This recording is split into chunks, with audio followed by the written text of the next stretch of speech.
Nós vamos ler Romanos 12, versículos de 1 a 3, para falar do seguinte tema: os obstáculos para manter a chama da reforma acesa em nossos dias. Os obstáculos para manter a chama da reforma acesa em nossos dias. Amém. Romanos 12, versículo 1.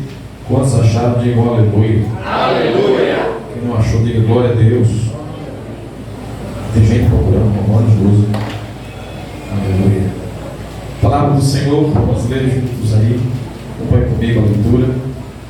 Rogo-vos, pois, irmãos, pelas misericórdias de Deus, que apresenteis o vosso corpo, o sacrifício vivo, santo e agradável a Deus, que é o vosso culto racional. E não vos conformeis com este século, mas transformai-vos pela renovação da vossa mente, para que experimenteis qual seja a boa, agradável e perfeita vontade de Deus. Aleluia. Deus aplique sua palavra em nossos corações, que vamos fazer um momento de oração nesta hora. Senhor, nosso Deus e Pai, nós colocamos as nossas vidas diante de Ti. Desde o início desse culto até aqui, nós temos buscado Te louvar, expressar a Ti a nossa adoração, o nosso louvor, a nossa gratidão, através de canções, Senhor, que expressam o quanto nós desejamos e cremos em Ti. Nesta feita agora, nós oramos para que o Senhor venha, ó Deus, já diante de tantos louvores, ter o nosso coração predisposto, preparado, para que o Senhor venha, ó Deus, conduzir esse momento. Amém. E que a Tua palavra, como sempre, ela tem toda a predominância, ela tem supremacia, ela tem, Senhor, toda a autoridade. Aleluia. Para derrubar, anular toda a oposição. Eu oro para que nesta noite a Tua palavra pregada, Senhor, derrube as barreiras que há no caminho e chegue ao coração daquele do qual o Senhor deseja falar. Amém. Amém. Que o Senhor possa tocar em vidas, que o Senhor possa restaurar, que o Senhor possa curar pela Em palavra. nome de Jesus. Ó Deus, o Senhor é livre para agir no meio do seu povo, por meio da sua palavra. Pois tua palavra declara que onde teu Espírito está, aí há liberdade. E nós viemos aqui, Senhor, porque tu estás presente no meio do seu povo. O Senhor é centralizado neste culto. Esse culto não é voltado para pastor, para personalidade, para a vontade humana. Esse culto é voltado inteiramente para Ti, Jesus. O nosso louvor é para o Senhor. A nossa vida, a nossa reverência, o nosso respeito, toda a consideração gira em torno daquilo que Tu és e estás aqui presente para receber toda a glória, toda a honra, todo o louvor que só pertence a Ti. Tu és adorado neste lugar, Tu és, Senhor, glorificado em nossos corações. Nós estamos aqui Te cultuando, cada um cultua ao Senhor com suas expressões, mas todos estão Te voltados para Te adorar, Senhor, para cultuar o Teu nome. O Senhor recebeu o louvor da criança, o Senhor recebeu o louvor do jovem, o Senhor recebeu o louvor da varoa. Ó Deus, Tu recebeu o louvor da Tua igreja.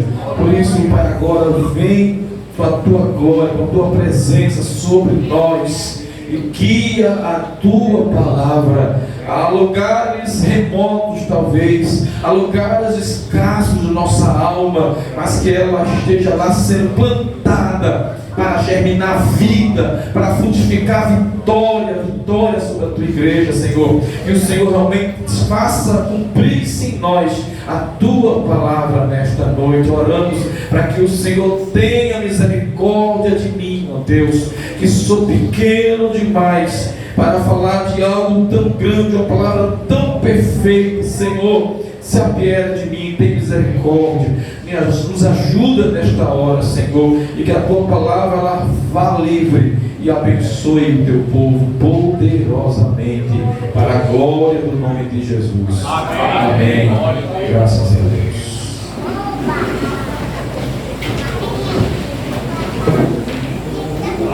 queridos irmãos, nós estamos diante de uma data memorável. Nós estamos chegando já nos meados aí, próximo ao dia 31 de outubro, né? Hoje é dia 29, é isso? Nós estamos bem perto dessa data onde o mundo cristão, a igreja do mundo inteiro, ela celebra esse dia da Reforma Protestante. Celebra, relembra esse feito que foi uma intervenção divina, usando um homem inicialmente, depois vários outros homens na história, e o Senhor fez com que a terra inteira fosse beneficiada pela Reforma Protestante. Aleluia. Estamos aqui hoje, celebrando hoje e amanhã, segunda-feira, 2 cultos especiais alusivos a essa data, porque entendemos que Deus sempre marca um tempo para visitar o seu povo, para trazê-lo de volta para a sua palavra. A igreja do Senhor, ela pode se desviar, ela pode ir para caminhos bem estranhos do que Deus propôs para ela, mas uma coisa é certa: Deus virá a essa igreja e a trará de volta para o seu caminho, para a sua vontade. Amém. E é isso que Deus fez no século XVI. No século XVI, o Senhor usou um homem chamado Lutero, Martinho Lutero, e através dele trouxe de volta aquilo que se havia deixado de lado há muito tempo. A palavra de Deus tinha sido colocada à parte, a igreja tinha permeado caminhos muito desvio da fé, tinha se contaminado com uma série de pensamentos e práticas estranhas. A igreja foi enxurrada de todo tipo de pensamento humano que desse lucro aos seus homens lá que estavam por trás dessas façanhas terríveis. Enfim, a igreja ficou dentro de uma escuridão tremenda. A escuridão era tamanha. A igreja não tinha a Bíblia na mão, a igreja não tinha leitura, a igreja era ignorante, a igreja vivia um período de trevas, a igreja estava longe da vontade de Deus, não conhecia, o culto tinha sido banalizado. Enfim, a fé cristã estava calada, as pessoas não tinham acesso à Bíblia, nem à leitura. Enfim, não estávamos vivendo um período onde a palavra de Deus deve estar no centro das nossas vidas. A Reforma Protestante, então, através de Martinho Lutero, ela traz de volta para o centro da vida humana a palavra de Deus. É aquilo que de fato traz salvação para o homem pecador. Não é aquilo que a gente faz, não é aquilo que a gente consegue comprar, mas aquilo que Jesus fez, e na cruz do Calvário derramou o seu sangue para salvar uma igreja, um povo. E essa salvação não é comprada, não é merecida, ela é uma salvação dada unicamente pela fé em Cristo Jesus. Daí saíram os temas da reforma: só a fé, só a graça, né? Só as Escrituras, só Cristo e só a Deus toda a glória. Amém. Esses temas percorreram o mundo, foi engrossando a fileira, saiu da Alemanha, foi para a Suíça, França. Todos os países europeus ali foram agraciados, até que chegou também a nós. E louvado seja Deus por estarmos hoje aqui, celebrando mais um feito onde Deus, Ele tem olhado para o seu povo na terra e não nos tem deixado à mercê de qualquer tipo de doutrina, mas o Senhor tem nos trazido de volta para a sua palavra. E por isso, nesta noite, nós queremos, baseado nesse momento que foi a reforma, perguntar a questão seguinte: quais os obstáculos para manter a chama daquele tempo, daqueles dias, nos nossos dias? O que pede da Reforma Protestante também hoje está acesa em nossos corações? Porque é bem verdade, meus irmãos, que a igreja do século XVI, quando aconteceu a Reforma, ela estava fria, longe, ignorando, trevas. Deus, com a sua palavra, fez com que tudo se reacendesse. Houve conversões, houve transformações. Deus fez coisas grandes através desse movimento, que não só reduziu-se a um movimento religioso, mas ele beneficiou toda a raça humana em todas as partes do mundo. O que é que impede de hoje em dia, hoje nós como igreja, vivenciarmos um momento novo como esse? Um momento que possamos ver a mão de Deus presente, restaurando, nos conduzindo de volta para a sua palavra. A gente está assistindo todos os dias uma igreja que parece outra coisa, uma igreja onde o dinheiro tomou conta, as pessoas querem lucrar através da fé. Estamos vendo uma igreja que muitas vezes ela está quase pagando pela sua salvação. As pessoas estão voltadas para coisas que não têm Deus como centro. A palavra de Deus está sendo colocada de lado. Nós estamos assistindo uma igreja que está deixando de ser igreja. Uma igreja que está deixando de ser evangélica, uma igreja que está deixando de ser bíblica. E nós precisamos nos perguntar: por que hoje em dia, a gente, em nossos dias, não vê nós, não tem essa graça de Deus fazer o que Ele fez no passado em nossos dias? O que impede de nós vivenciarmos dias de grande refrigério, de grande retorno às Escrituras?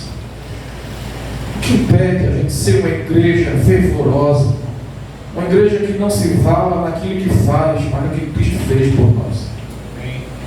O que impede a gente ser um povo em que a chama da palavra de Deus, a sede, a fome pela palavra de Deus, seja algo aguçado dentro da nossa alma? Queridos irmãos, já não se encontra crentes tão ardentes pela palavra de Deus. Nós encontramos pessoas que estão raquíticas na fé, pessoas que não estão crescendo, isso por falta de alimento espiritual, pessoas que têm anos de igreja e continuam batendo cabeça com a sua fé, seu comportamento, a sua conduta, a sua reputação continua sendo vergonhosa. Nós estamos num país que é o Brasil, onde o cristianismo, as pessoas se identificaram a ele como status. As pessoas vão à igreja porque é legal. Todo mundo agora é crente e você é crente também. Porque na igreja a gente faz muita coisa legal. A igreja se tornou um parque de diversão espiritual para muita gente. Promove muita diversão, promove muito entretenimento. Tem igrejas que você tem uma agenda muito diversa, muito eclética, né? Nós citamos aqui, hoje em dia tem culto para todo tipo de gente, até para cachorro tem. Nós estamos vivenciando as más aberrações dentro da igreja, sem partir, sem falar do lado da profecia, da Bíblia, das doutrinas. Esse é o pior que tem. Nós estamos assistindo uma igreja que parece que ela está deixando de ser igreja. Ela se tornou outra coisa, bem diferente do que Jesus deixou. A igreja, então, ela precisa parar e ponderar. O que está precisando a gente fazer para Deus vir em nossos dias e restaurar, avivar os nossos corações? O que a gente tem feito tem sido como se fosse um impedimento que não permite, não experimentamos, não desfrutamos de uma vida cristã rica, abundante, sabe?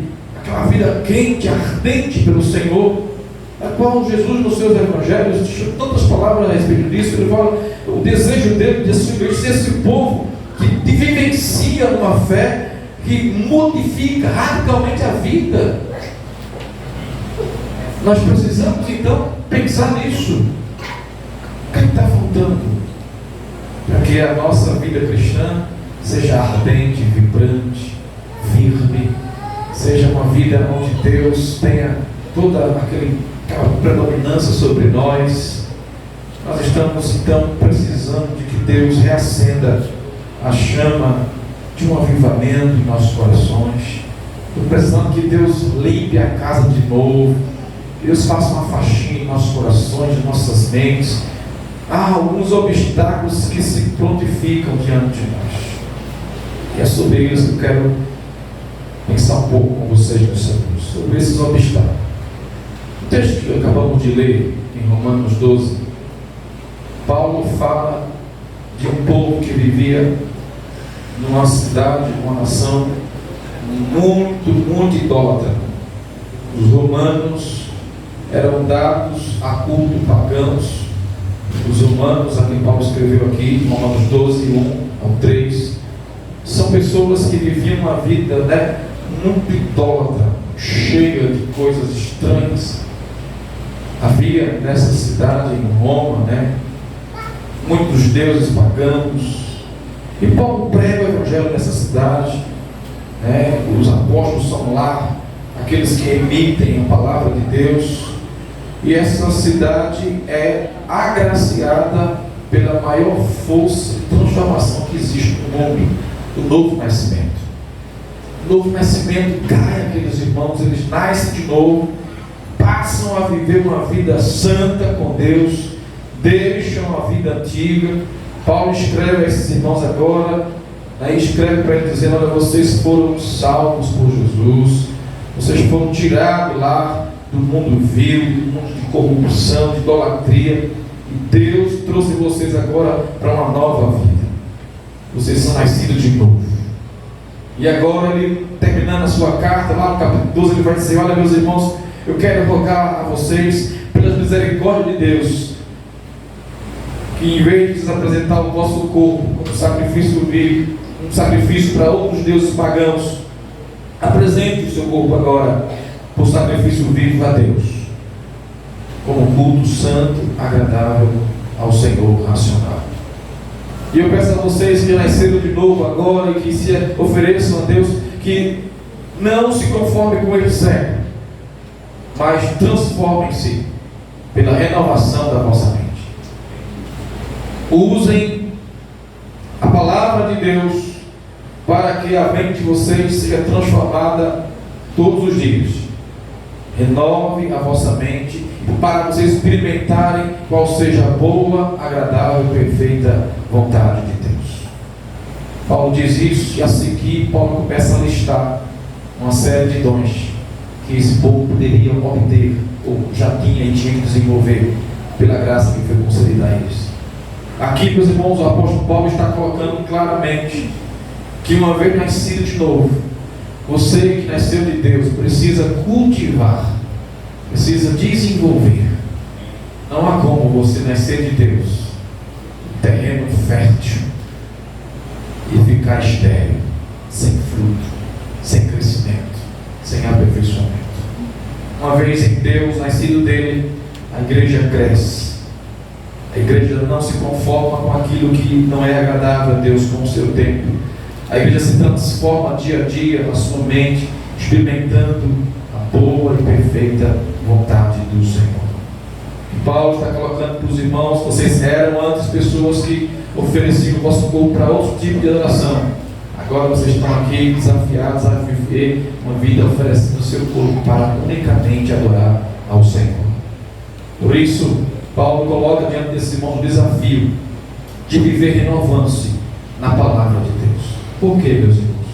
A nossa mente, ela é tendenciosa a sempre atrofiar-se em alguma coisa. O que você vê muito, o que você pensa muito, vai ficar predominando na sua mente.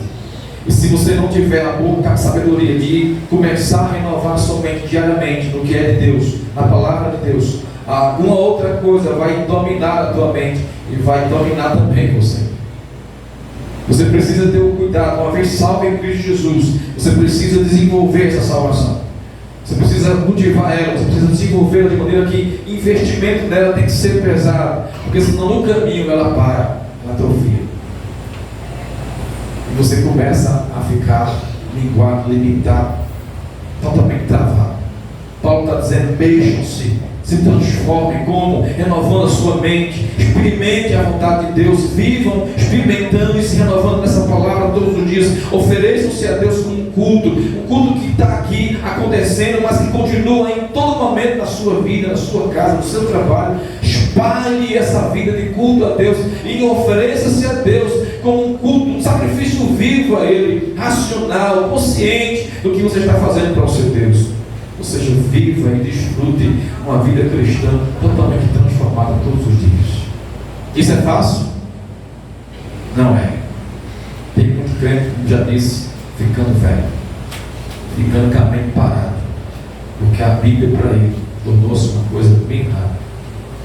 E aqui, queridos, eu vejo alguns obstáculos para que nossos dias vivenciem a chama que tomou conta daqueles irmãos lá na Reforma Protestante, no século XVI, aqueles irmãos que estavam sendo avivados pela palavra e vivenciaram as maiores explosões de evangelismo no mundo todo. O primeiro que eu quero colocar aqui, o primeiro obstáculo que a gente vê nesse texto que Paulo coloca aqui para os irmãos, é a questão da falta de fé e sua prática na vida. Presta atenção, é muito fácil dizer que é crente. É muito fácil no dia como hoje, se pegar sua Bíbliazinha bonitinha, toda decorada, de mulher, de homem, de jovem, tudo, e vir para a igreja para adorar o Senhor. Nós estamos vivendo, meus irmãos, uma crise terrível de falta de fé verdadeira, e muito mais a falta da prática da fé na vida. Tem muita gente falando de Deus, mas tem pouquíssima gente vivendo o que Deus ensinou. Nós estamos vivendo uma crise terrível, e eu vejo que isso é um obstáculo para que essa chama da reforma se acenda e continue acesa em nossos dias. A falta de fé e a sua prática na vida. Isso tem sido, meus irmãos, uma das coisas muito fortes. Jesus pegou e claramente ele falou, pegou pesado com essa questão e disse: olha, aquele que ouvir as minhas palavras e não praticar, esse não tem nada a ver comigo. Se você é um bom ouvinte, isso é insuficiente para a sua fé. Você precisa pegar essa audição que você tem de ouvir e viver. Então, o primeiro obstáculo, impedindo que a chama da reforma acenda-se em nossos corações no dia de hoje, é isso aqui. A falta de fé está se aumentando e a sua prática na vida também. Queridos irmãos, toda atividade humana cristã decorre da nossa fé. A gente precisa repudiar toda a obra desacompanhada de fé. A fé atribui valor a todas as obras que você faz. Se você fizer alguma coisa na sua vida como cristão sem fé, você totalmente é reprovado por Deus. A Bíblia diz que tudo sem fé é pecado. Toda a vida cristã deve ser norteada pela fé em Cristo. A minha fé em Cristo deve dirigir todos os momentos da minha vida. Nada nem ninguém pode dirigir meus caminhos, só Cristo e nada mais. A minha vida não pode ser dirigida por tradições, por modismo, por costume, por cultura, por coisas que gente nessa época, coisas que estão predominando nessa época. A gente tem, como cristão, entender que a fé que nós temos, ela tem que dirigir todo o carro, podemos chamar assim. Se a nossa vida é um carro, toda a fé é o combustível desse carro. Tudo que a gente faz, tudo que a gente se envolve, tem que ser através da nossa fé. E o problema está aqui. A gente consegue colocar a nossa fé em algumas coisas, em outras não.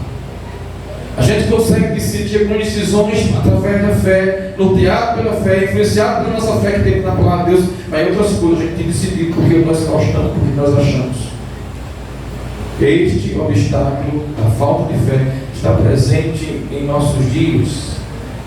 E para vencer esse obstáculo, meus irmãos, é necessário adotar a palavra de Deus como única regra de fé e prática. A Bíblia tem que ser a fonte única de uma construção de fé.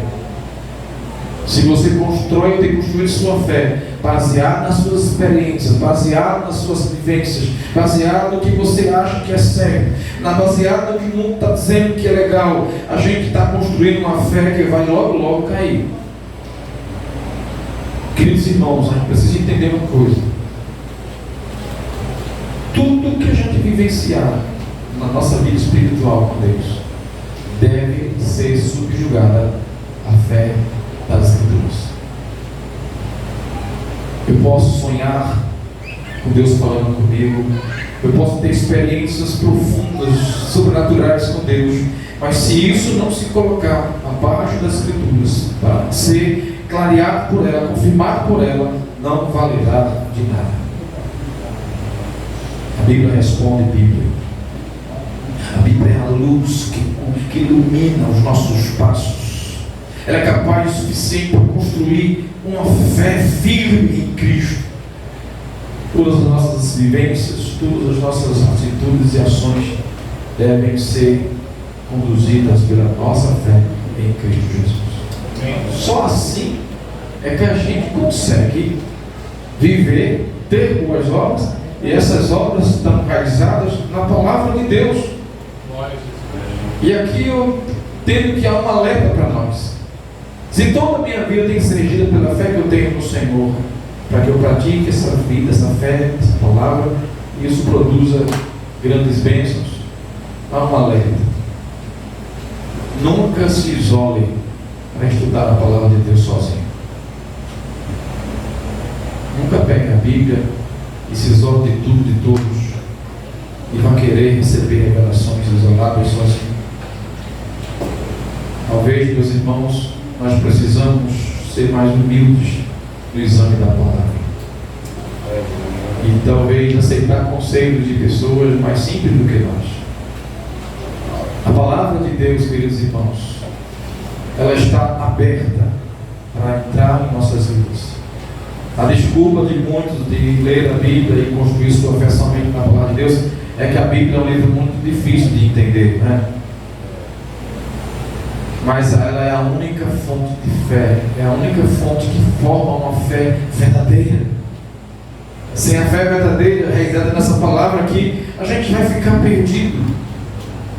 A Bíblia nos diz que a nossa fé, ela é como escudo. A fé é como um escudo, e que ela nos defende. E esse escudo forjado pela palavra, realmente ela nos defende. A igreja fica sem escudo quando ela não tem essa fé construída na palavra. Quando ela não firma na sua vida a palavra que é essa formadura única de nossa fé. A fé, queridos irmãos, ela tem que ter unicamente a Bíblia como fonte. E fazer com que essa fé em Deus, essa fé em Cristo Jesus, seja não somente um escudo, mas uma âncora firme, onde você está assegurado em algo que não vai se remover ali. A fé, ela está assegurada em Deus. A fé é como essa casa bem fundada na rocha, esse nome de segurança, que você ali está fundado na rocha que é em Jesus Cristo, e ali você cresce construindo sua fé devagarinho, mas com a fundação na rocha que é Jesus. Aleluia. Eu sei, meus irmãos, que muitas outras coisas se prontificam para querer ser a base da sua fé. Nós estamos vendo muitos cristos espalhados. Nós estamos vendo muitas vozes querendo formar, convencer você de algo. Mas nós precisamos, como os reformadores, fechar com Deus na seguinte questão: a palavra de Deus é a nossa única regra de fé e prática. Logo, só ela é apta, só ela é eficaz para formar em nós uma fé verdadeira, que não precise de apetrecho, que não precise de superstição, que não precise de prática de caridade para apoiar a nossa fé. Não, a nossa fé tem que estar unicamente em Jesus Cristo, e nada que a gente faça pode nos auxiliar nisso. Só o que Jesus fez tem valor para alicerçar a nossa fé. Estão entendendo? Os reformadores disseram: olha, nós cremos que só a fé em Jesus Cristo salva. Não é as nossas obras, não é as nossas crendices, não é os nossos costumes, não é a tradição da igreja. Ela tem seu valor, mas a gente tem que ser guiado por uma coisa só, por uma única fonte, que é a palavra de Deus. Ela forma a nossa fé, ela mantém a gente firmado, e ela nos dá certeza e garantia que estamos firmados em uma rocha sólida, firme e inabalável, que é Jesus Cristo. Amém? Amém. Queridos, a falta de fé é um dos grandes prejuízos da igreja. A falta de fé que eu estou aqui falando nessa noite é um dos grandes obstáculos para para que Deus, nesse nosso tempo, visite as nossas vidas. Quando eu falo falta de fé, queridos, eu estou falando da falta de uma fé verdadeira. Falta de uma fé que tenha base e raiz unicamente na palavra de Deus. Eu já conheci, já encontrei muita gente que tem uma fé de transportar montanha. Mas quando começa a partir, a entrar na sua fé e ver onde ela está enraizada em coisas vulneráveis, em coisas frágeis, em coisas que com o tempo é certo, aquilo ali não vai estar mais de pé. Nós precisamos constantemente rever a nossa fé, para ver aonde ela está alicerçada. Porque, meus irmãos, uma coisa é certa: o nosso coração, se você não vigiar, ele engana, ele lhe seduz por pensamentos, por caminhos estranhos. Que se você não estiver atento, vigilante, como e onde está a sua fé, isso pode ser uma surpresa para você. A nossa fé, eu sempre penso que ela não precisa ser uma fé grande. Nós não precisamos de ter uma fé gigantesca. Nós precisamos de estar preocupados em quem a nossa fé está. Se ela estiver em Jesus Cristo, se ela estiver na palavra de Cristo, ela está no bom lugar. E é natural que ela cresça. Nada remove de lá. A fé em Jesus, estando em Jesus, ela é suficientemente para resistir os grandes temporais que Ele vem contra nós. E nós iremos avante com a graça de Deus. Amém? Que esse obstáculo seja tirado da sua vida, seja vencido, e que a sua fé esteja nele, somente nele, para a glória do Senhor. Um segundo obstáculo que eu vejo, que talvez impeça, chama da reforma de estar presente nos nossos dias, é uma coisa que Paulo também fala nesse texto de Romanos 12, o conformismo.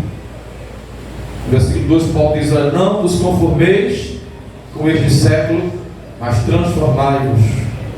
Amém? Queridos, se o indivíduo não tem fé, qual será o próximo passo dele? Se o indivíduo não tem fé, ou falta de fé, ou falta de prática da fé, o que vai acontecer com esse indivíduo?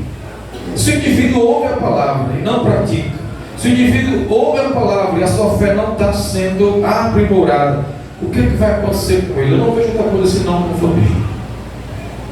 Se você deixar um crente sem progresso na palavra, sem a exercício da sua fé na prática, o conformismo será uma coisa esperada naturalmente daquele crente.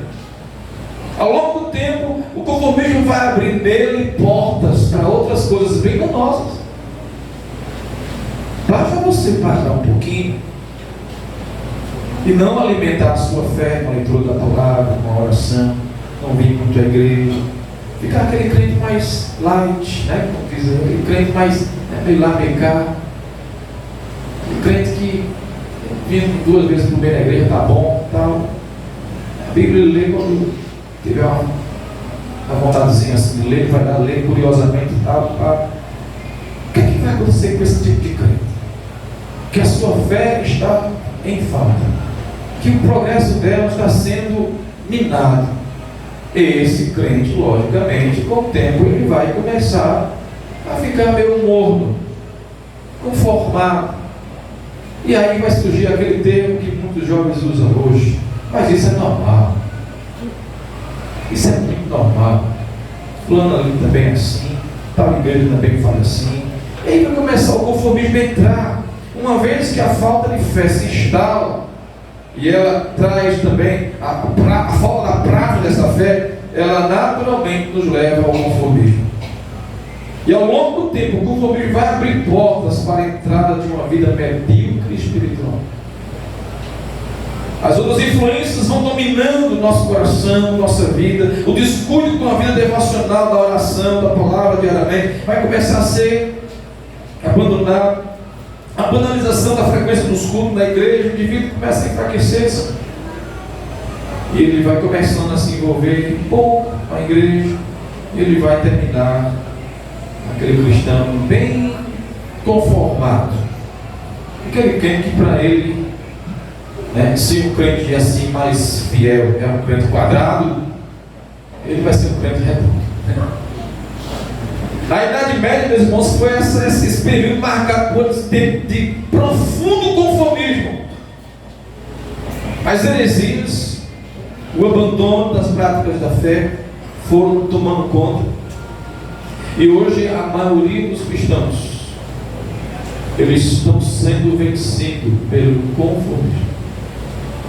Olha, se eu pregar um sermão aqui errado, a igreja aqui tem 60 e poucos membros.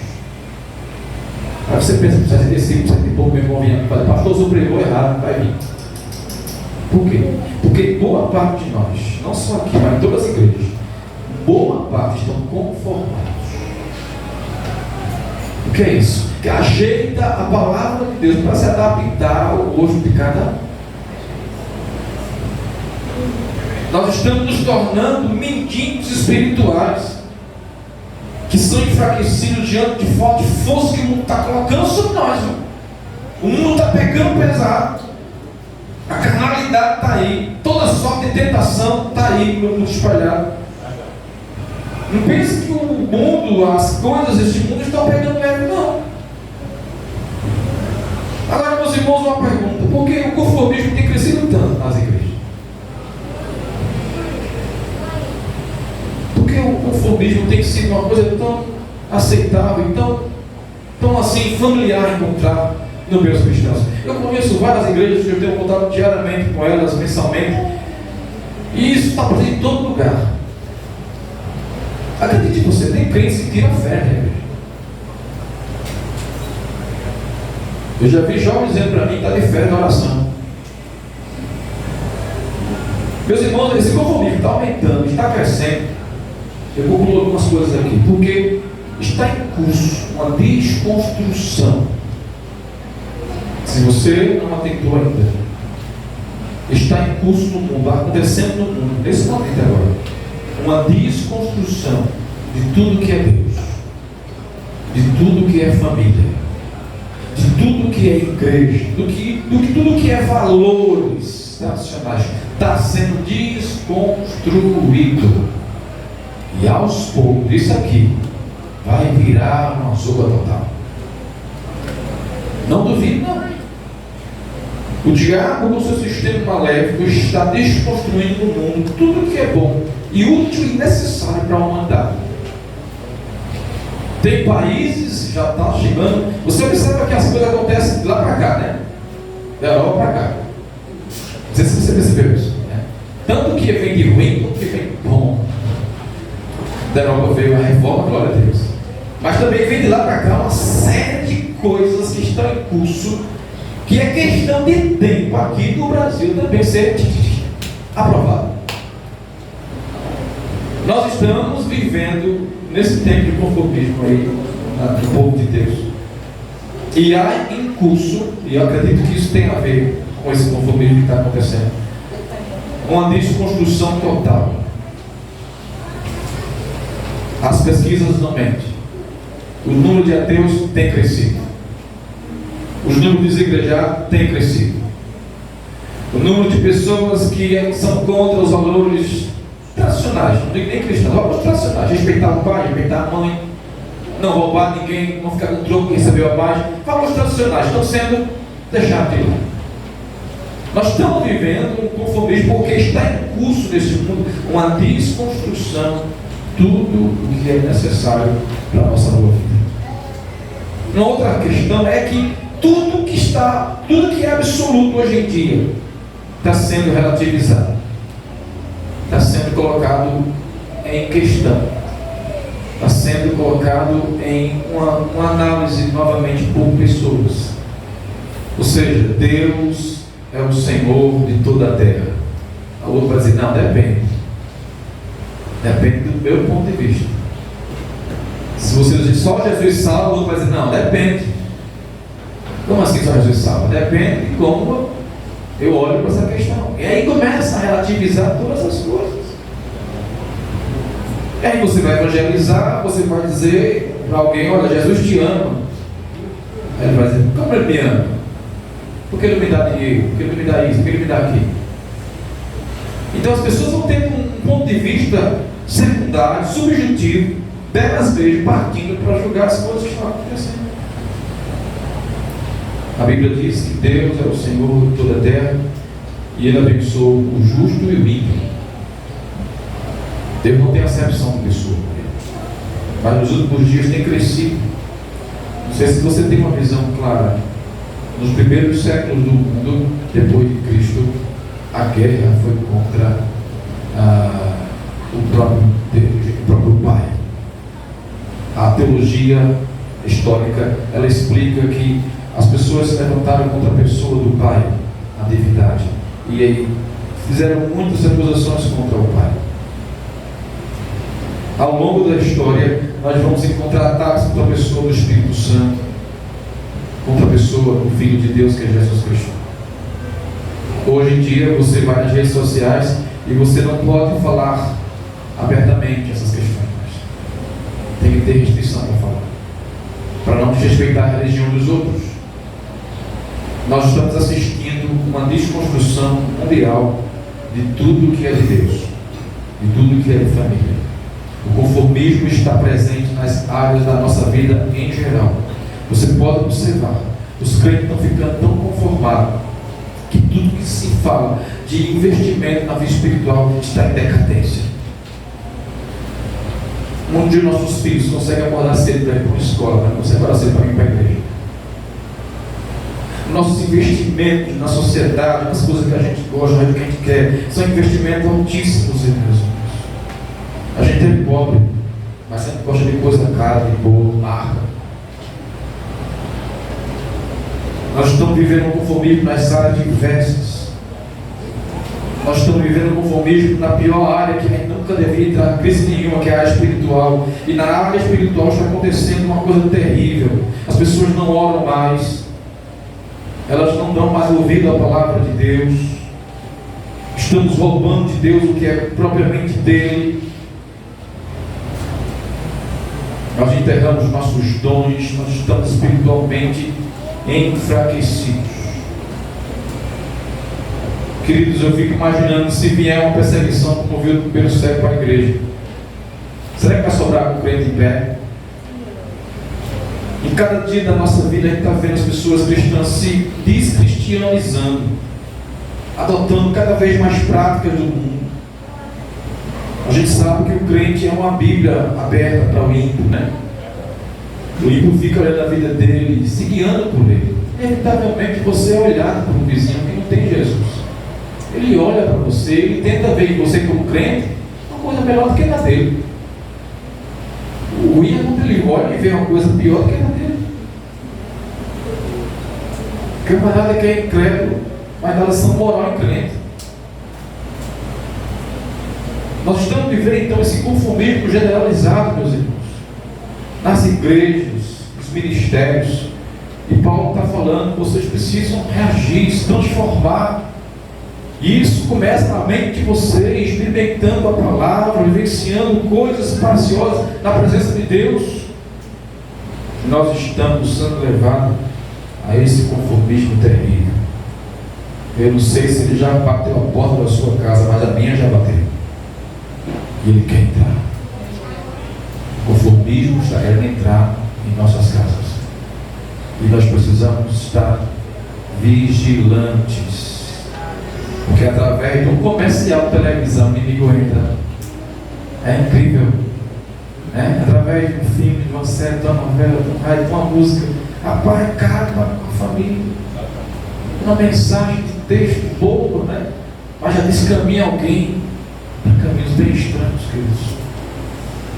Nós precisamos, meus irmãos, como disse Jesus, orar e vigiar.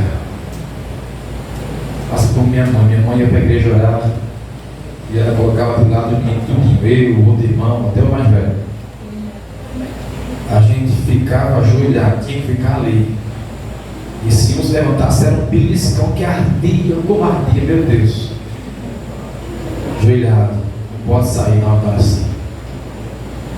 E ela fazia com que todos ficassem, quem saísse, ia.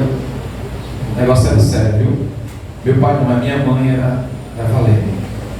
E nós precisamos, queridos irmãos, de despertar. Porque o conformismo está batendo na porta do seu coração, da sua casa, dos seus dias, da sua rotina.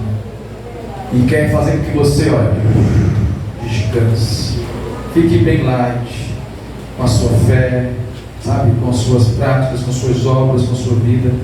E o inimigo quer isso, que a igreja sente, deixe as coisas acontecerem. Mas eu percebo que a gente precisa se levantar, a gente precisa despertar. Eu não sei se Deus vai derramar avivamento nos nossos dias. Eu estou muito desacreditado disso.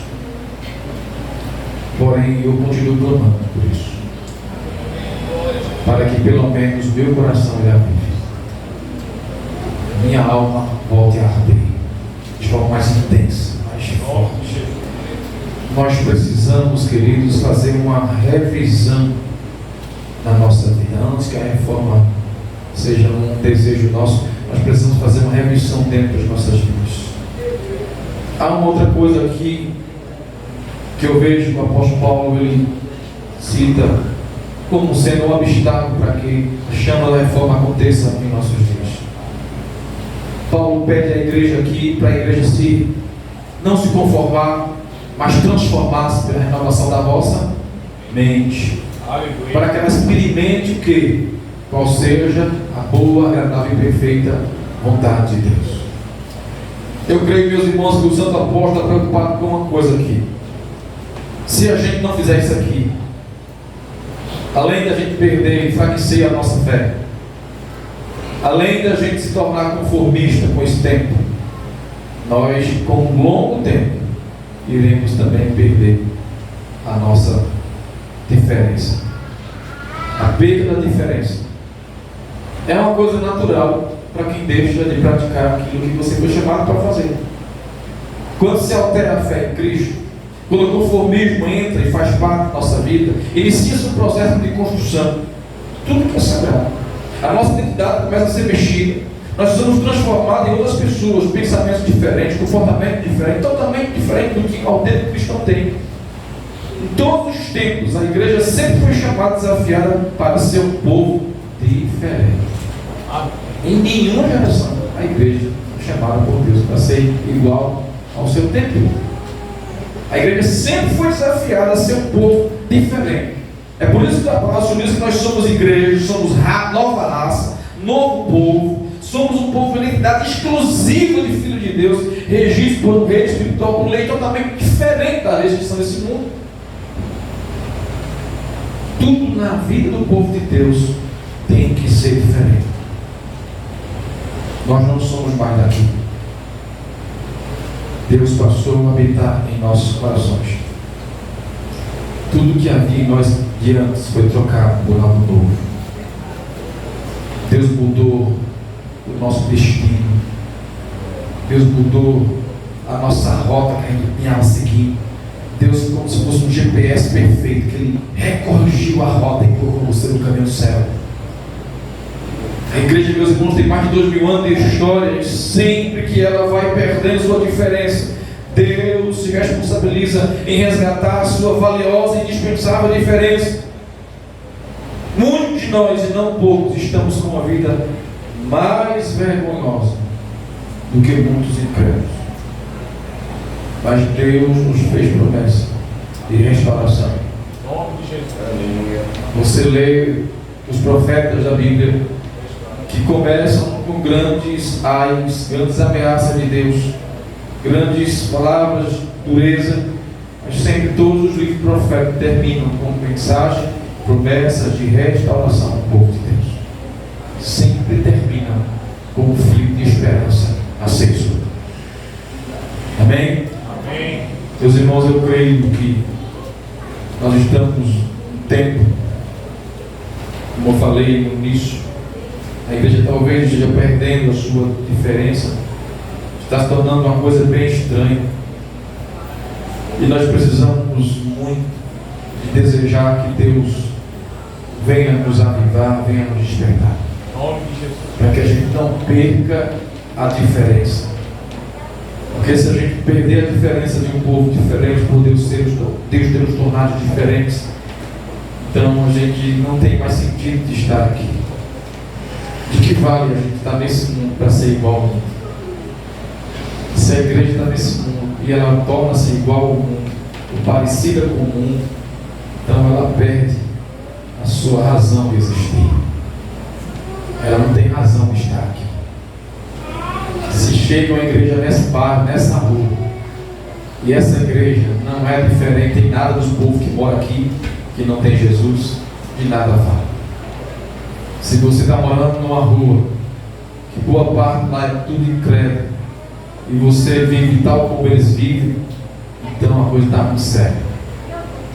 Enquanto a gente não ponderar, pensar e refletir sobre essa diferença que nós temos que ter em todas as coisas que o cristão tem, vive, ele tem que ter diferença, porque foi Deus que assim estabeleceu.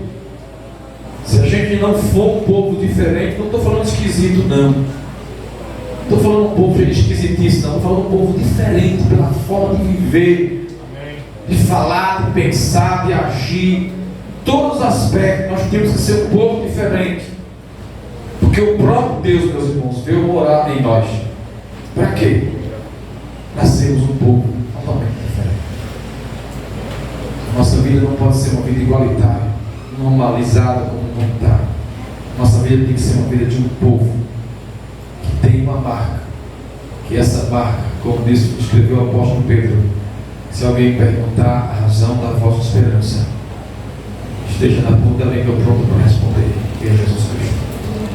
Porque só Ele muda a nossa vida, só Ele muda o nosso comportamento, só Ele muda o nosso jeito de pensar errado, distorcido. Só Deus converte nosso coração incrédulo em coração crente em Cristo. Só Deus com seu Espírito pode forjar em nós realmente um coração novo. Meus irmãos, a igreja, o povo de Deus, tem de tudo, tem que ser diferente. Porque Deus tirou o coração de pedra e colocou o coração de carne. Foi assim? Deus tirou tudo que era do passado, tudo se fez novo, diz a Bíblia. E agora tudo vai se tornando novo cada dia mais. O Espírito Santo mora em você. Ele está construindo uma casa nova, uma pessoa nova. Há algo muito grande e perfeito sendo construído em você. Um novo cristão, uma nova pessoa. Por isso, queridos, eu entendo que a gente não pode deixar que esses obstáculos eles tomem conta da nossa vida. Nós não podemos permanecer com a fé pendendo, caindo, com a prática de fé lá embaixo. Não devemos jamais nos conformar com esse tempo, com o que está acontecendo, como uns vão dizendo, não, mas as coisas têm que ser assim mesmo, sim, mas você não pode se conformar. Há uma grande perda de diferença, nós estamos vendo todo mundo ficando igual do mesmo jeito, mas nós precisamos preservar a nossa diferença de povo de Deus. Amém. E por fim, quero dizer 3 coisas. Eu quero que coloque aí para a gente ler com a igreja mesmo, por favor. Vamos juntos a primeira pregação. Vamos lá? É urgente voltar à prática das Escrituras como palavra suprema. Amém. A Bíblia tem que voltar a ser a última palavra da minha e da sua vida. Eu encontro muita gente sábia, muita gente boa, conselho. Tem muitas vozes no mundo que já tem conselho pronto para você, mas não deixe que nada substitua o valor que a Bíblia tem na sua vida. Se a Bíblia não aprova, você não pode aprovar. Se a Bíblia reprova, você tem que reprovar. Se a Bíblia endossa, se a Bíblia aponta o caminho, siga o caminho. Eu tenho ciência, meus irmãos, que isso é muito difícil, por causa do nosso contexto de vida. A gente está influenciado, inserido num contexto de muita corrupção. Para a gente ouvir a palavra de Deus e obedecê-la, não é assim que ele ouve. Não é fácil. É um desafio tremendo. É um desafio muito grande. Ouvir a palavra de Deus e segui-la, e vivê-la, e buscá-la, e ir atrás dela, e persegui-la até conseguir. Nós precisamos voltar e fazer da palavra de Deus a última palavra, a palavra mais preciosa da nossa vida. Amém. Você vai nessa vida aqui fazer bons amigos. Você vai encontrar gente inteligente. Mas nunca deixe ninguém substituir o que a palavra de Deus é da sua vida. Amém? Amém? A segunda aplicação que vamos ler agora. Vamos lá? É questão de vida ou morte, adotar a oração como estilo de vida. Amém. Se você não ora, ou você não consegue ter uma vida de oração, nós precisamos encarar isso como algo que eu não posso abrir mão. Eu não posso desistir de buscar orar, de estar orando, porque a oração, queridos irmãos, é a que faz a nossa alma viver respirando diante de Deus. Se você é um crente que não ora, você vai morrer. E muitos já estão na UTI, agonizando, porque não conseguem mais respirar, não conseguem mais viver. Estão com a vida sufocada, espiritualmente falando, porque não têm acreditado na boa prática da oração. Ore. Na Bíblia a gente encontra Deus estimulando seu povo a orar e ser perseverando na oração. Nós encontramos Deus ouvindo a oração de crianças, de jovens, de anciões. Deus ouve a oração do seu povo, meus irmãos. Precisa orar. E fazer disso algo muito necessário, indispensável para a nossa vida com Deus. Amém? Amém. Terceira aplicação, vamos ler juntos aí em nome de Jesus. É tempo de assumir um determinante compromisso com Deus e sua palavra de todo o coração. Amém. Nós precisamos voltar e dizer sim para Deus naquilo que estamos constantemente dizendo não. Eu sei que às vezes aqui na igreja, particularmente falando, quando eu falo pessoalmente com o irmão, ele me obedece melhor. Quando eu falo aqui na frente para toda a igreja, ele fica esperando eu ir aí. Há irmãos que só vêm quando eu ei, irmão, vamos lá, vamos, aí eu puxo, vamos lá. Mas de uns que ficam esperando. O pastor vai falar comigo, eu vou. E nós precisamos, queridos, nos comportar como ovelhas. Comportamento de ovelha é aquela quando ouve a voz do pastor, a ovelha já levanta e ela segue a voz. O pastor não precisa puxar o cajado dela, não, o pescoço não. Ela ouve a voz. Estou falando da ovelha natural, do animal. Ela ouve a voz do seu pastor. Ela já fica procurando ele, onde é que ele está? Eu vou com ele, eu quero ir com ele, porque ele vai me levar a baixo vedejando, ele vai me alimentar, ele vai me proteger, ele vai me guiar. Sabe que nós precisamos ter essa renovação determinante de compromisso com Deus. Queridos, essa igreja aqui não é do pastor Zé. As minhas crianças que logo na igreja sempre perguntam: essa igreja aqui é sua? Não.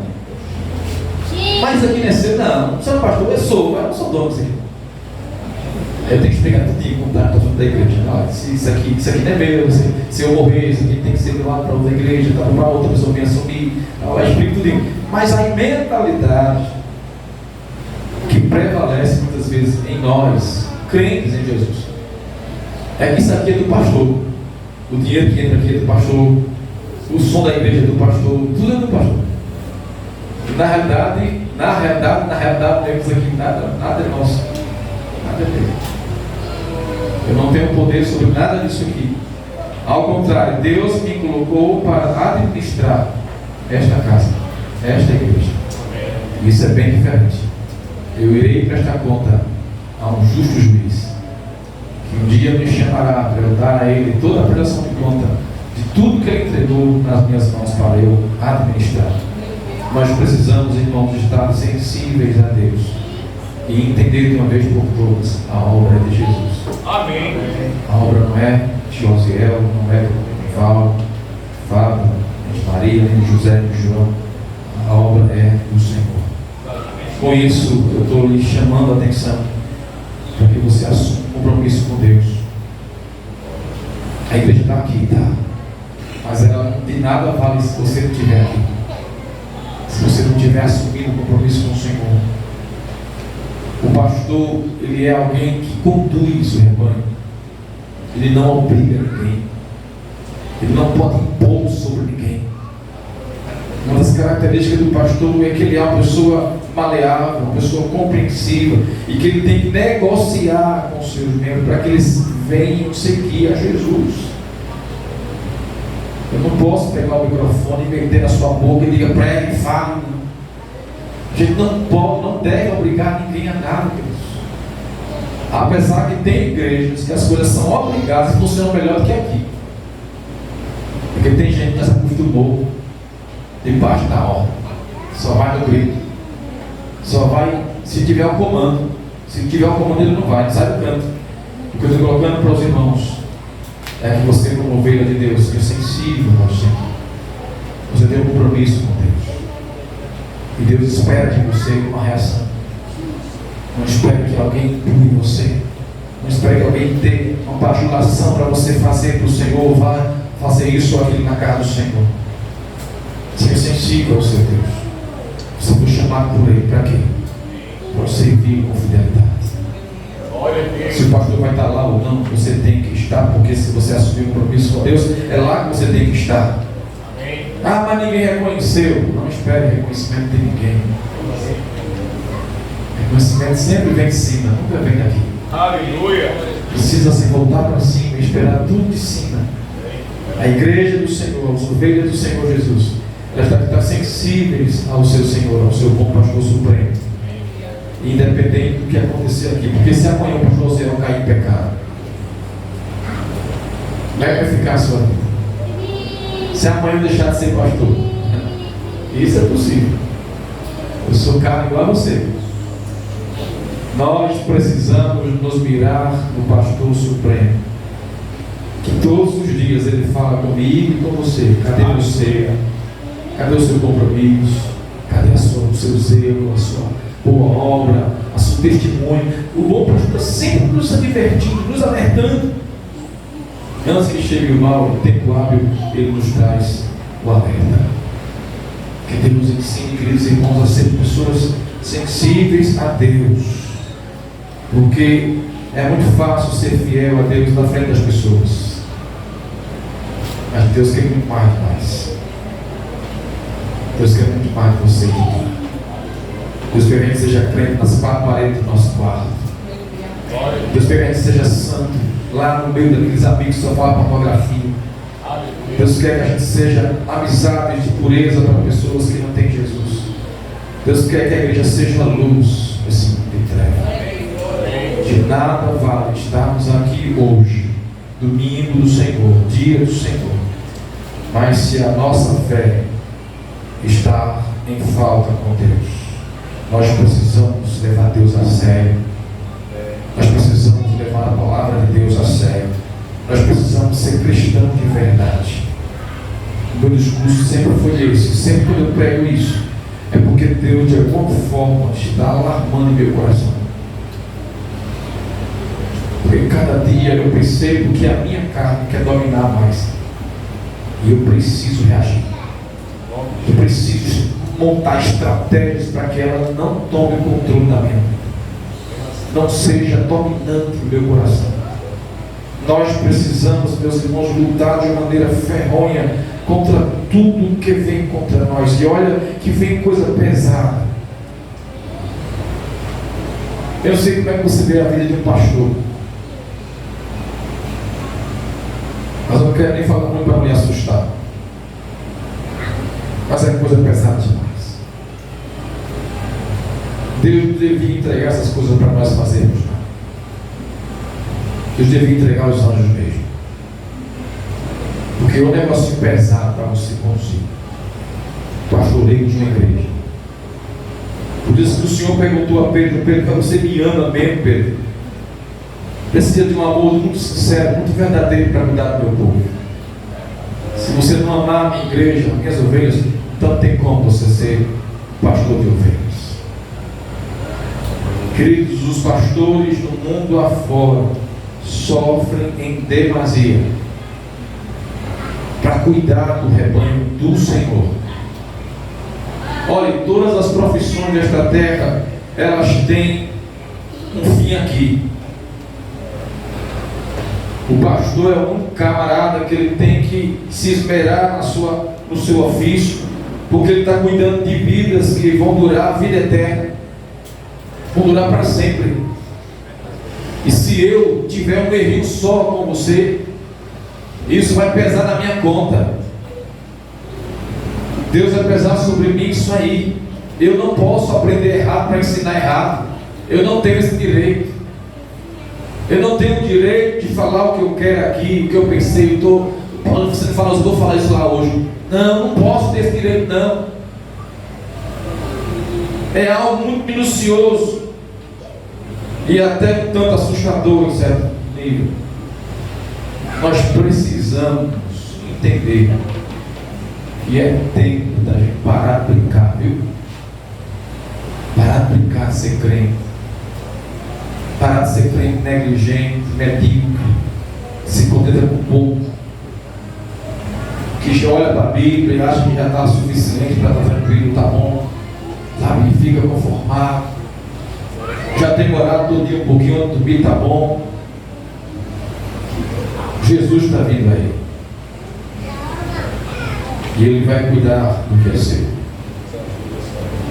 Estou falando não do arrebatamento, estou falando na cobrança do Senhor. Porque se Ele colocou algo nas suas mãos, para você administrar, Ele, como bom Senhor, justo Senhor, Ele virá pedir conta a mim e a você. Até do botão da sua camisa, como você está lá abotoando, Deus está de olho em tudo na sua vida. E Ele quer saber como anda qualquer coisa na vida dos seus filhos.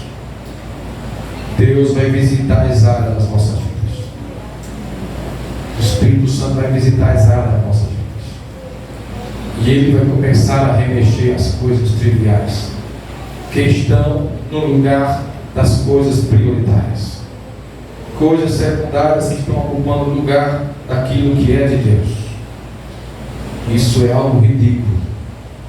Se colocar uma coisa insignificante no lugar de algo de grande valor do Senhor.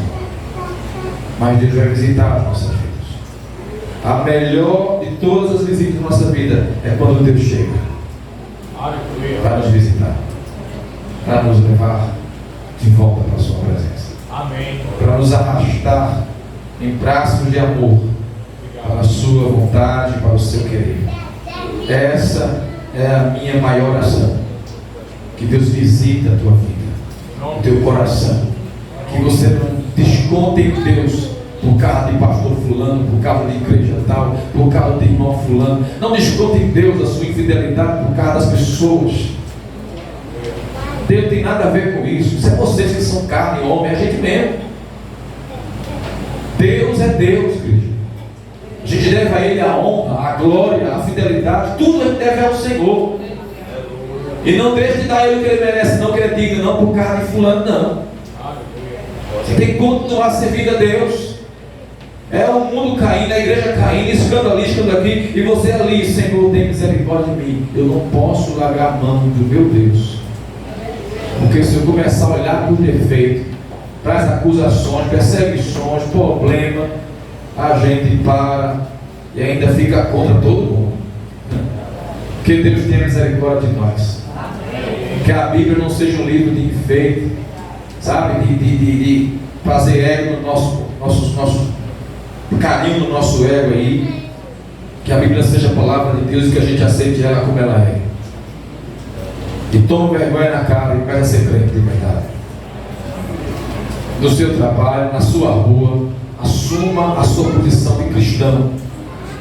Porque Deus não merece ser envergonhado por causa do seu mau testemunho, não. Por causa das suas fraquezas, não. Deus é Deus. E em tudo Ele tem que ser glorificado. Se você carrega o nome de cristão, se prepare. Honre esse nome. Honre o nome de Jesus. Aonde você estiver, seja com quem você estiver, aprenda a honrar o nome de Jesus. Paulo disse, olha, eu não me envergonho do Evangelho de Cristo. Por quê? Porque ele é poder de Deus. É salvação para todo aquele que crê. Amém. Dia 14 de outubro agora, essa igreja fez 27 anos. Sábado que vem, domingo que vem, nós estamos aqui comemorando 27 anos de existência dessa congregação. E você que conheceu o Zé lá no começo, está vendo o Zé hoje aqui. E eu não estou aqui hoje voltado para as minhas coisas, que eu cheguei até aqui porque eu sou forte, sou desenrolado, sou um cara legal, não sou nada disso, meu irmão. Eu sou o pior dessa igreja. Mas eu me coloco diante das mãos do Senhor. Deus sabe do meu particular com Ele. Eu me coloco diante dele para que Ele pegue essa pedra mal polida que eu sou e comece a lapidar e comece a polir segundo a vontade dele. Amém. Eu erro, eu peco muito mais que muitos de vocês. Mas uma coisa é certa: eu sempre estou lá aos pés de Jesus. Ele disse que a misericórdia dele é infinita, então eu estou lá. Aleluia. Senhor, tenha misericórdia de mim, porque eu errei todo. Passei do limite, deixei de fazer o que devia, mas o Senhor é misericordioso, me ajuda. Quando o Senhor me chamou, ele já sabia disso, né? Sabia quando você ia errar, quando você ia pecar, quando você ia faltar com os irmãos, com a igreja, com isso, com aquilo, com o trabalho, enfim. Deus sabia de tudo. Mas mesmo assim, Ele nos escolheu. Mesmo sabendo quão terrível nós éramos, o Senhor nos escolheu. Se sinta honrado de estar sentado dentro de uma igreja que Jesus ainda permanece aqui. A palavra dele está sendo pregada, essa igreja ainda cultiva uma vida de oração, essa igreja ainda cultiva os bons costumes, essa igreja ainda busca a santidade. Então louvado seja Deus, porque nós estamos sentados dentro de uma igreja em que o Senhor nos agracia com tantas maravilhas provindas do céu. Deus seja agradecido. Vamos orar? Aproveite e assuma o seu compromisso com Deus. Aproveite e diga para Ele que você quer ser fiel a Ele, independente de igreja, de pastor, de irmão, de família, de pai, de mãe, de amigo. Assuma com Ele um compromisso sério. E diga para Ele que você não quer ficar brincando de ser crente mais não. Que você não quer ficar brincando de ouvir sermão na igreja. Que você precisa aprender e começar a ter uma fé prática. Porque a fé sem as obras é morta. E você não quer se tornar um zumbi espiritual no meio do mundo. Você precisa ser alguém diferente. Alguém que a chama do Espírito Santo se reacenda dentro de você. A cada manhã. Tem desafio? Tem muralha? Tem gigante? Tem. É luta? Tem. Mas Deus te convida a estar com Ele nesta lida. Deus te convida a se aliar com Ele, porque se o Senhor é por nós, ninguém será contra nós. Se o Senhor estiver do seu lado, pode se preparar. Toda oposição vai ser destruída. Seja o que for, seja quem for, a oposição vai cair por terra. E você, no meio de todo mundo, vai triunfar. Deus vai lhe exaltar. Quando você der as mãos a Deus e dizer: Senhor, vamos fazer um compromisso sério. Chega de brincadeira, chega de mesmice, chega de mediocridade, chega de negligência, chega de viver a vida, sabe, comendo migalha espiritual, vivendo como um mendigo espiritual, se contentando com coisas, Senhor, que são miúdas e mesquinhas. Nos faz viver, Senhor, na Tua presença. Nos leva à Tua presença, Senhor. Nos leva, Senhor, para o Teu encontro, para a Tua presença, onde lá nós temos um maná, aleluia, farto, abundante para a nossa vida. Onde lá o Senhor tem fé abundante e forte para a Tua igreja. Onde o Senhor tem amor, aleluia, esse amor eterno que o Senhor derramou em nossos corações e quer derramar muito mais. É na Tua presença que nós encontramos força para perdoar, para amar, para suportar uns aos outros. É na Tua presença, Senhor, que nós temos, Senhor, a perseverança, nós temos a esperança, nós temos a confiança. É lá que nós precisamos e encontramos, Senhor, tudo que nós precisamos para vencer.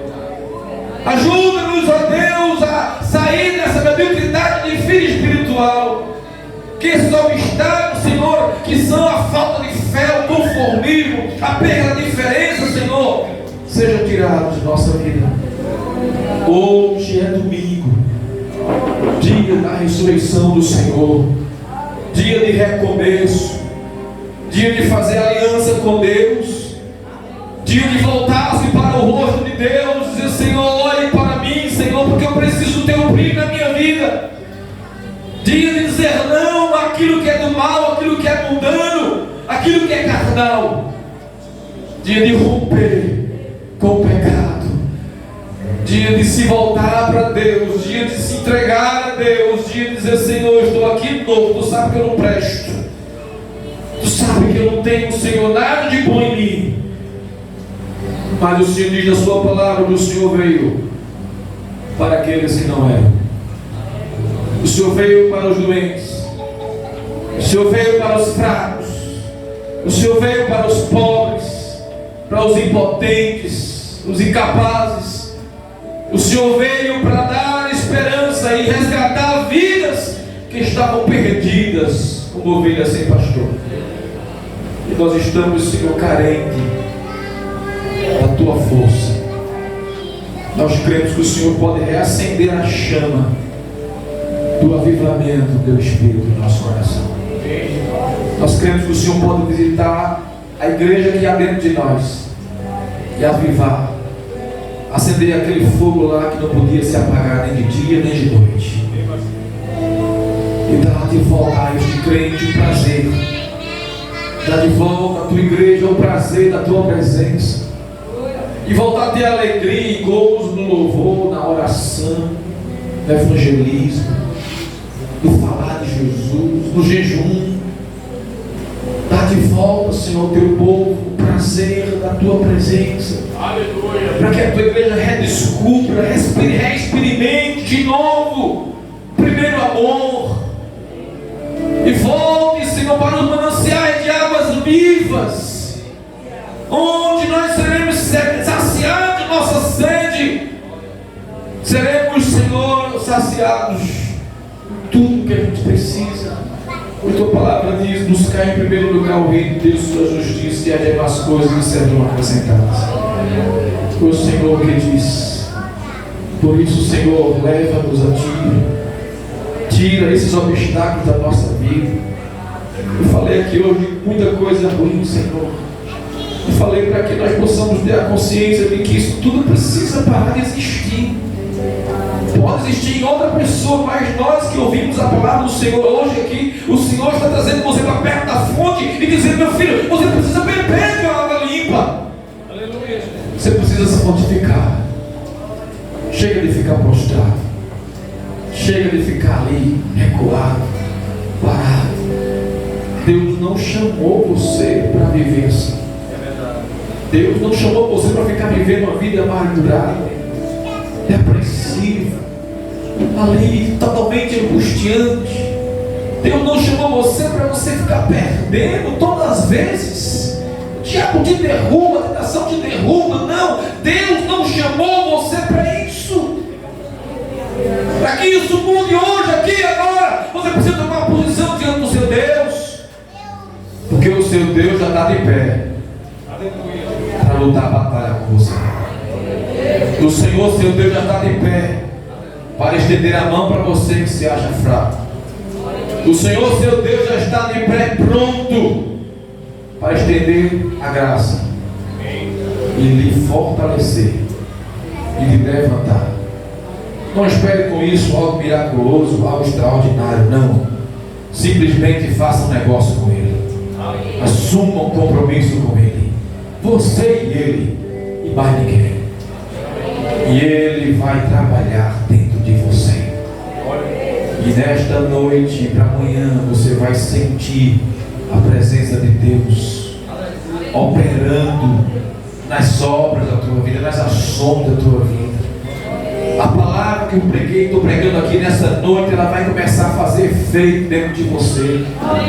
Eu não preguei uma palavra minha. Aleluia! Eu preguei a palavra de Deus. Eu preguei uma palavra que ela não pode voltar vazia. Quem disse que você não deve se conformar com este século, que você deve se transformar pelo poder de Deus na sua vida. Que Deus quer que você experimente a vontade dele, se deleite nela e cresça, expanda, seja alguém maior. Deus quer algo maior na sua vida. Saia hoje, em nome de Jesus, do seu comodismo, do seu conformismo. Saia hoje dessa luta, dessa vida que você muitas vezes fica dizendo: Senhor, eu não consigo, Senhor, não posso, não tenho como. Lembra que o apóstolo Paulo falou? O homem que mais sofreu, o homem que mais passou por sofrimentos, o homem que mais na Bíblia teve grandes experimentos terríveis de morte, de açoite, naufrágio, de escassez, toda espécie, ele vai dizer: aprendi a conviver em toda e qualquer situação. Amém. Aprendi a viver satisfeito, grato a Deus. E ele vai dizer: tudo posso naquele que me fortalece. Aleluia. Tem um demônio gritando, dizendo para você: você não pode, você não vai vencer. Tem um demônio sempre gritando na sua mente, na sua vida, dizendo que você não vai vencer, você não tem como. Mas nesta noite, leve essa palavra para dizer para esse demônio, e você só vai falar quando tiver autoridade para falar. Aleluia. Tudo posso naquele que me fortalece. Não se preocupe não, que ele sabe quem é naquele. Ele sabe quem é o seu Deus. Ele sabe que quando o seu Deus se levanta para pelejar por você, você não tem como perder essa batalha. A vitória já é certa. Se anime, se alegre, tenha esperança. Deus quer avivar o teu coração. Receba essa palavra de Deus nesta noite. Saia daqui hoje cheio do Espírito Santo, cheio da palavra de Deus. Dê uma volta por cima, aleluia. Sacuda essa poeira em nome de Jesus. A poeira da preguiça, a poeira da negligência, a poeira do descaso. Joga isso tudo fora em nome do Senhor. Limpa o teu altar nesta noite. Tira a cinza. Diga: Senhor, eu quero colocar aqui novas lenhas para queimar, aleluia, na presença do fogo do Senhor. Deus quer que você abra a boca e comece a louvar. Comece a falar coisas boas para a sua família, rapaz. Há um plano de Deus que inclui a sua família, que inclui a salvação dos seus filhos. Há um plano de Deus que está incluindo a sua parentela e você não pode deixar isso passar. Você tem que lutar. Você tem que se erguer. Todas as suas forças. Faça como aquele soldado que todos diziam: pronto, caiu, morreu, não tem mais jeito. Mas lá para frente, ele começa a se mexer. Ele começa a fazer movimentos, tentando se pôr novamente em pé. Amém. Alguém já disse: morreu, não tem mais jeito. Vai ser sempre assim mesmo, não muda não. Vai morrer assim. Mas hoje Deus está mandando o soldado ficar em pé. Hoje Deus está mandando o soldado ficar em pé. A ordem do Senhor é: levanta-te. Levanta-te. Levanta e anda em nome de Jesus. Levanta e anda em nome de Jesus. Ouça o comando de Deus: levanta e anda em nome de Jesus o Nazareno.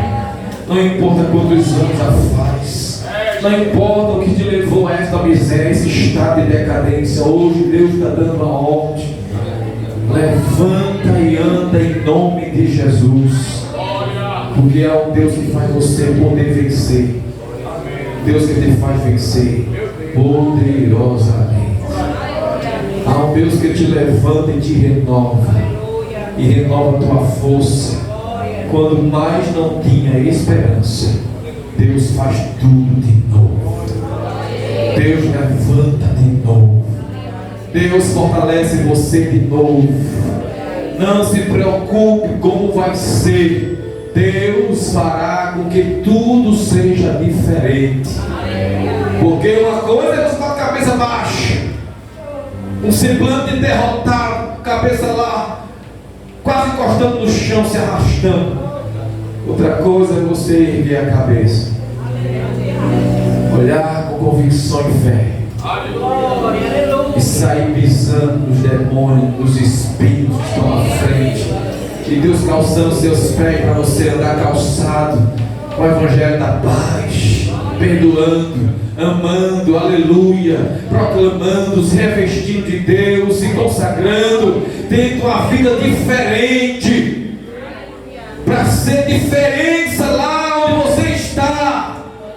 É lá que Deus quer fazer você crescer, é lá que Deus quer exaltar você, é lá que Deus quer fazer uma grande obra poderosa, igreja, em nome de Jesus. Receba a palavra que sai desse altar nesta noite.